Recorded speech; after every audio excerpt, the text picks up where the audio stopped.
Hello everyone, and welcome to my Young and the Restless Official 24 channel. I hope everyone is having a wonderful day. Before we begin, please hit the subscribe button and give this video a thumbs up. The night that will forever change the lives of the Abbotts, Claire, and all of Genoa City begins with a silence so sharp it feels like the world is holding its breath, waiting, dreading, what is about to unfold. Kyle Abbott, already suspicious of Holden's increasingly erratic behavior, follows him to the abandoned service road near Chancellor Park, convinced that something is off, that Holden's calm smile is nothing more than a mask stretched over a darkness no one has dared to uncover. Kyle's instincts have been screaming for hours, and as he tracks Holden deeper into the shadowy clearing, he feels the tension in the air thicken like a storm waiting to explode. Claire walks several yards behind them, breath tight, heart pounding, terrified of what she'll find but knowing she can't let Kyle confront Holden alone. She had tried warning Kyle earlier, telling him that Holden's sudden obsession with her, his strange questions, his coded comments about Kyle being in the way, all pointed to something far more sinister than jealousy. But Kyle, torn between protecting Claire and exposing Holden, insisted on facing him head-on. Now, as the three of them find themselves swallowed by darkness, the truth unveils itself with the sharpness of a blade. Holden turned slowly, the moon catching the edges of his face, twisting his features into something monstrous, something inhuman. Gone is the charming facade he showed Claire, the soft-spoken sensitivity, the polite conversations. In its place is a cold, feral stare, one that makes Claire's blood run cold and sends a chill through Kyle's spine. "You just couldn't leave it alone," Holden growls, his voice lower than Claire has ever heard it. Kyle steps forward anyway, jaw clenched, refusing to back down even as instinct tells him to run. "Claire deserves to know the truth," Kyle says, and his voice shakes only slightly. "About who you are. About what you've done." Holden gives a twisted smile, almost proud, almost amused. "Oh, you think you know me," he whispers, stepping closer, each footstep deliberate. "But you have no idea what I've had to do to survive. What I've had to be." Before Claire can even gasp, before Kyle can fully process the shift in Holden's stance, it happens in a flash, the glint of metal slicing through the night, and then the horrifying sound of a blade plunging deep into flesh. Kyle stumbles, eyes widening, breath trapped inside his lungs as he looks down and sees Holden's knife buried in his abdomen. Claire screams, a sound ripped from the deepest part of her soul. Kyle collapses to his knees, hands instinctively pressing against the wound as blood gushes through his fingers, pooling beneath him. Holden steps back with a slow exhale, watching Kyle bleed with a disturbing calmness in his expression, as though he has been waiting for this moment, craving it, needing it. Claire rushes to Kyle, dropping beside him, trembling violently as she tries to stop the bleeding. "No, no, Kyle, stay with me, please," she cries, her voice shaking uncontrollably. Kyle tries to speak, but the blood filling his throat makes it nearly impossible. He's fading fast, each breath weaker than the last. Claire looks at Holden with pure horror, realizing she never knew him at all, never understood that the man she thought was damaged and misunderstood was in fact a predator hiding behind a carefully constructed mask. Holden's entire demeanor shifts. His disgust, his frustration, his long-buried rage erupt as he steps forward with a chilling confession. "You want the truth, Claire," he says. "Fine. Kyle was always in the way. You were mine. You were supposed to choose me. But he kept pulling you back, didn't he? He kept reminding you who you belonged to." Claire's lips tremble as she tries to shield Kyle with her own body. "You're sick," she whispers. "You're not the man I thought." "No," Holden interrupts coldly. "I'm the man you refuse to see." Claire's tears spill freely as she watches Kyle struggle to stay conscious, trying desperately to speak. She leans down, brushing his hair back, begging him not to leave her. Kyle looks up at her with pain-filled eyes, knowing time is running thin. Blood seeps into the ground, and his hands become cold. His breaths grow shorter. Claire sobs harder, her hands soaked with his blood. Holden watches them with a mix of jealousy and disdain. "He was weak," Holden sneers. "He never deserved you. He never truly appreciated you." Claire shakes her head, horrified.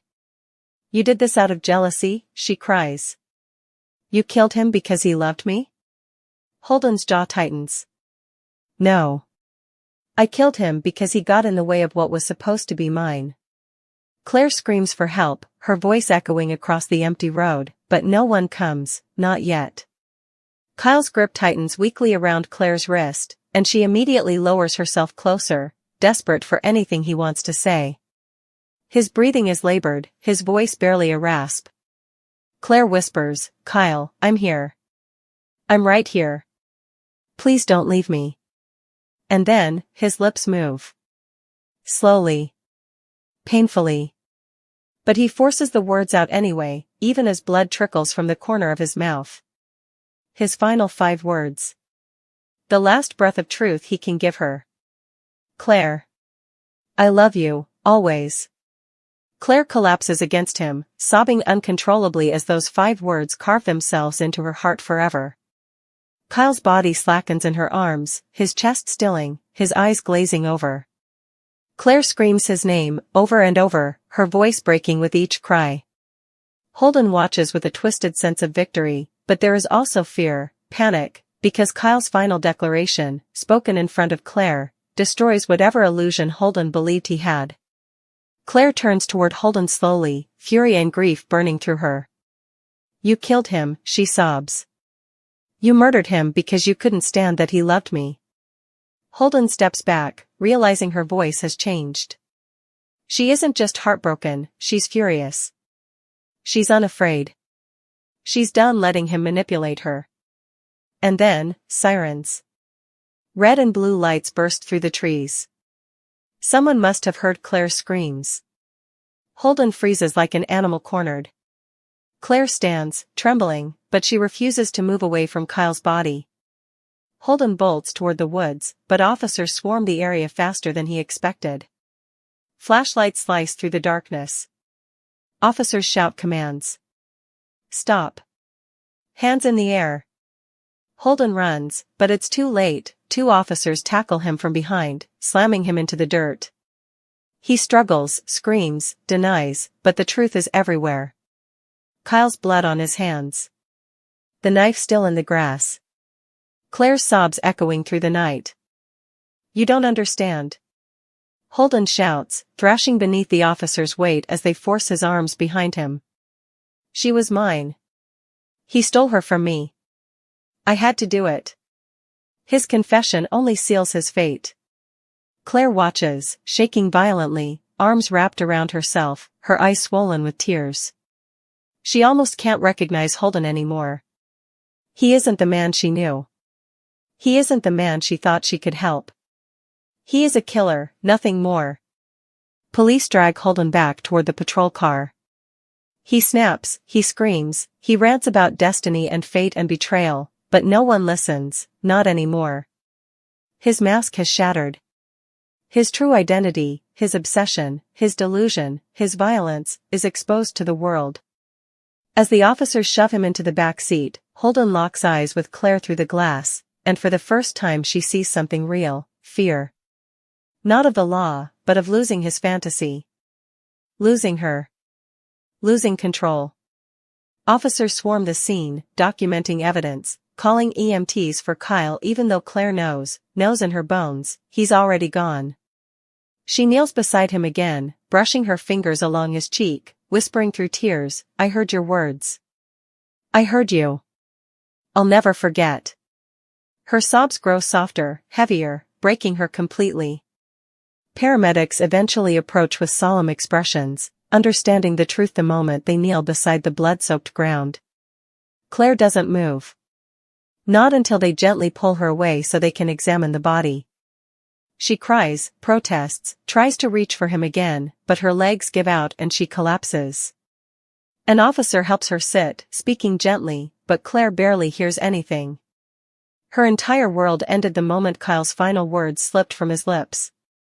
Meanwhile, Holden sits in the patrol car, panting heavily, sweat dripping from his forehead, the reality of what he's done finally beginning to sink in now that the adrenaline is gone. His eyes dart frantically as officers tape off the area. He can hear the paramedics, he can see Claire's shaking figure in the distance, and for the first time, he realizes the truth he refused to face: Claire will never be his. She never was. His delusion is shattered. His fantasy crushed. His secret identity, whatever twisted lies he built around himself, obliterated by the undeniable truth of what he's done. Kyle Abbott is dead. Claire is devastated. And Holden, the man who once smiled softly, who spoke gently, who pretended to care, is exposed as a murderer. As the patrol car pulls away, Claire watches with trembling rage. Her grief is raw, violent, consuming, but beneath it is a growing fire. A determination. A promise. Kyle's death will not be in vain. Holden will pay. He will face justice. And she will never forget the 5 words that changed everything: Claire. I love you, always. The world becomes a blur as paramedics load Kyle's lifeless body onto the stretcher, Claire stumbling after them, her hands stained with his blood, her ears still ringing with the 5 final words that have shattered her soul. Claire. I love you, always. They echo in her chest like a heartbeat that isn't hers. She thought those were his last words on earth. She thought she watched him die. She thought she watched the light leave his eyes. As the ambulance doors slam shut, Claire collapses inside, clutching Kyle's cold hand, begging him to come back, whispering that she's here, that she's not letting him go. The paramedics work furiously, oxygen mask on, hands pumping his chest, needles stabbing into his arm. Claire doesn't even understand half of what they're saying. She only hears fragments. No pulse. Massive blood loss. We're losing him. She sobs harder, her forehead pressed to Kyle's as sirens scream above their heads. For a moment, everything stops, her heart, her breath, the world, because the monitor goes flat. A long, unforgiving beep fills the ambulance. He's gone, one paramedic whispers. Claire screams, grabbing Kyle's shirt, pulling him toward her. But then, miraculously, another paramedic shouts, wait, he's still trying. A flicker. A tiny electrical wave. A whisper of life. They shock him again. And again. His body jerks violently beneath the paddles. Claire's entire world hangs on that fragile monitor line until, suddenly, it jumps. Faint. Weak. But there. We have a pulse. Claire collapses in sobbing relief, her hands shaking uncontrollably as she presses her forehead against Kyle's. Don't you dare leave me, she whispers. You told me you love me. So don't you die. Back in Genoa City, word travels faster than the ambulance. Police scanner alerts. Social media whispers. A frantic call from a witness. Within minutes, the Abbott family is ripped from their lives and thrown into chaos. Jack answers before the first ring is even complete, his blood running cold as he hears the words no parent should hear. Jack, it's Kyle. He's been stabbed. Diane drops to her knees, a strangled scream tearing from her chest as Jack scrambles to help her up. Summer, across town, nearly collapses in front of Harrison as she gets the same call. Harrison's small voice trembles, Mommy, what's wrong? She tries to hide the panic, but she can't. She can't breathe. She can't move. She whispers, Your daddy, something happened. And Harrison's face falls, because he already sensed something was wrong hours earlier, when he told Claire he had a bad dream. He begins to cry immediately, asking over and over, Daddy's hurt? Daddy's hurt? Summer scoops him into her arms and bolts toward the car, but she's shaking so badly she drops the keys twice before she can even unlock the door. At Memorial Hospital, chaos breaks loose as the paramedics crash through the ER doors. Doctors swarm Kyle's stretcher, shouting orders. Claire follows, but a nurse stops her. Ma'am, you can't go back, Claire shoves past her, practically hysterical. He loves me, she screams without thinking, her voice cracking. Let me stay with him. They pull her away as the ER doors slam shut in her face. She collapses against the wall, sobbing violently, Kyle's blood still drying on her hands. A doctor runs past her, shouting, "Typo negative, stat." Another yells, "We need surgical prep now." Claire covers her mouth, trembling so hard she can barely stay upright. When Jack, Diane, Summer, and Harrison rush inside moments later, they find Claire on the floor curling into herself, shaking uncontrollably. Harrison breaks from Summer's arms and runs straight to Claire, crying, "Where's Daddy?" His little hands pull at her shirt, his tears falling onto her knees. Claire can barely breathe as she pulls him close, whispering, "They're trying to help him, sweetheart. They're trying so hard." Summer, pale and terrified, drops beside them, grabbing Claire's face. "Is he alive? Tell me he's alive." Claire sobs, "He was gone. I thought he died. But they got his pulse back.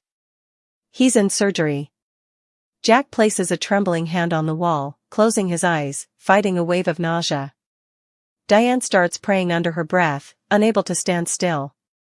A nurse appears, asking who is family, and they all shout at once, "We are." Meanwhile, at the police station, Holden is dragged into an interrogation room still screaming about Destiny, ripping at the cuffs, his eyes glowing with unhinged rage. Blood dries along his wrists. His breath is erratic.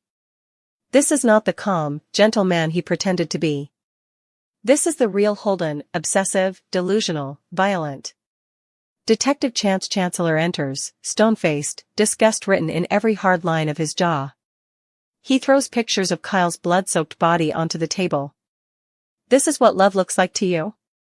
Holden smiles, actually smiles, and whispers, "Claire is mine." She knows now. Chance slams his hand on the table. "You stabbed an unarmed man." Holden's eyes darken, and he murmurs, "He took what belonged to me." Chance stares at him, horrified. "You're sick." Holden leans back, exhaling through a grin. "I'm not sick. I'm chosen." Chance leaves the room with a chill crawling up his spine. He's seen killers before, but never one this controlled in their madness. Back at the hospital, Claire sits between Jack and Summer, holding Harrison against her chest, whispering to him that Daddy is strong, Daddy is brave, Daddy is fighting. Harrison sobs harder, begging, "Tell Daddy I love him. Tell him." Claire squeezes him tighter, tears streaming down her face. "I will. I promise." Diane begins pacing back and forth, hands trembling. Jack stands stiff as a statue, fighting his own breakdown. "This is my fault," he whispers through clenched teeth. "I should have protected him." Summer shakes her head violently. "No. No one could have predicted Holden was a psycho." Claire closes her eyes, fighting a fresh wave of grief and guilt. "I should have seen it. I should have known." Summer turns to her sharply. "Don't. He fooled all of us." After nearly an hour of agonizing silence, a surgeon finally steps into the waiting room. His face is grave, too grave. Claire's heart nearly explodes from fear. Kyle lost a dangerous amount of blood. His heart stopped twice on the table. Harrison screams, "No," and buries his face in Claire's neck. The surgeon continues, "We are doing everything we can. He is still in critical condition. He is still fighting." Claire bursts into sobs of relief, gripping Harrison and Summer at the same time. Diane hugs Jack tightly, crying into his shoulder. Claire whispers, "He heard me. He heard me telling him to stay. He didn't give up."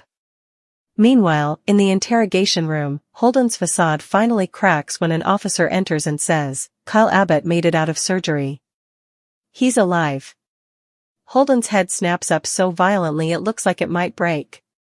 "No," he whispers. "No, that's impossible. He died. I saw him die." The officer smirks.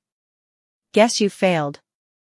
Holden slams his fists against the table, screaming, "No. No. No. He was supposed to die. She was supposed to be mine." His rage is volcanic, his delusion shattering like glass. Two officers restrain him as he thrashes violently.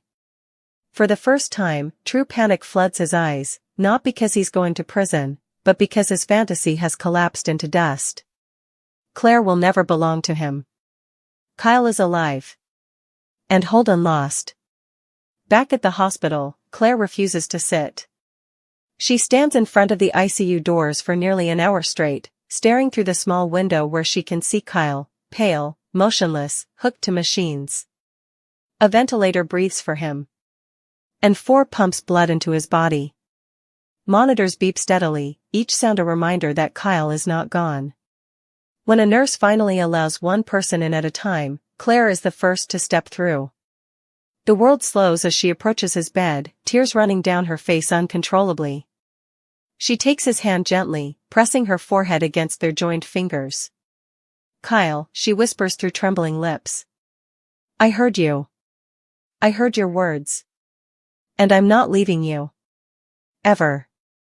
Jack waits outside, wiping a tear from his cheek as he overhears Claire's broken voice.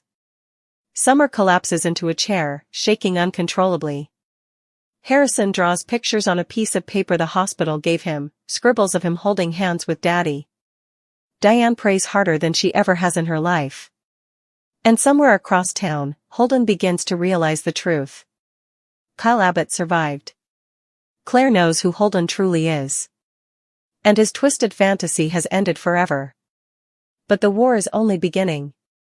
Claire stands at Kyle's bedside long after her legs go numb, her hand never leaving his.